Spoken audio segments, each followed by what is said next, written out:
ఎర్ర సముద్రంలో కేబుల్లు కట్ అవ్వడంతో ఆసియా సహా కొన్ని దేశాల్లో ఇంటర్నెట్ సర్వీసులకు ఆటంకం ఏర్పడుతోంది. ఇంతకీ ఈ కేబుల్లు తెగిపోవడానికి కారణమేంటి? ఏదైనా సమస్యతో అవే కట్ అయిపోయాయా, లేక ఎవరైనా కావాలని కట్ చేశారా? ఇదే ఇప్పుడు సందేహం కలుగుతోంది. ఎందుకంటే సముద్ర గర్భంలో ఈ కేబుల్స్ కట్ అవ్వాలంటే అంత ఈజీగా అవదు. పటిష్టమైన నెట్వర్క్ మధ్య ఏర్పాటు చేసిన ఈ కేబుల్స్ కట్ కావడం కలకలం రేగుతోంది.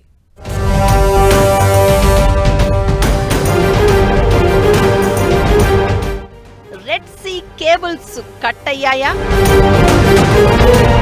ఎర్ర సముద్రంలో కేబుళ్లు కట్ కావడం వెనుక కారణమేంటి? హౌతీలే కట్ చేశారా, లేక సహజంగానే ఏర్పడిన అంతరాయమా? భారత్ సహా ఆసియా దేశాల్లో ఇంటర్నెట్ సర్వీసులకు అంతరాయం కలుగుతోంది. దీనికి ఎర్ర సముద్రంలోని కేబుళ్లు తెగడమే కారణంగా చెబుతున్నారు.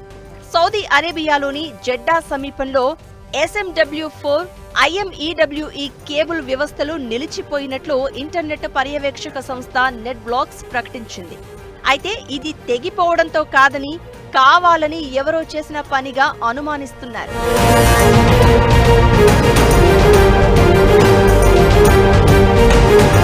ఇజ్రాయిల్ గాజాపై దాడులు ఆపేలా ఒత్తిడి పెంచేందుకే కొందరు ఇలా చేశారని వాదన ఉంది. హౌతీ ఉగ్రవాదులే ఇలాంటి పనులు చేస్తూ ఉంటారని, గతంలో కూడా ఇలా కేబుళ్లను నాశనం చేశారు అంటున్నారు.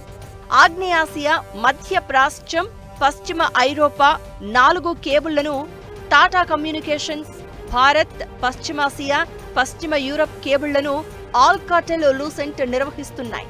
ప్రస్తుతం ఈ ప్రచారంపై సౌదీ మౌనం వహించగా, UAE మాత్రం నెట్ వేగం తగ్గిందని ప్రకటించింది.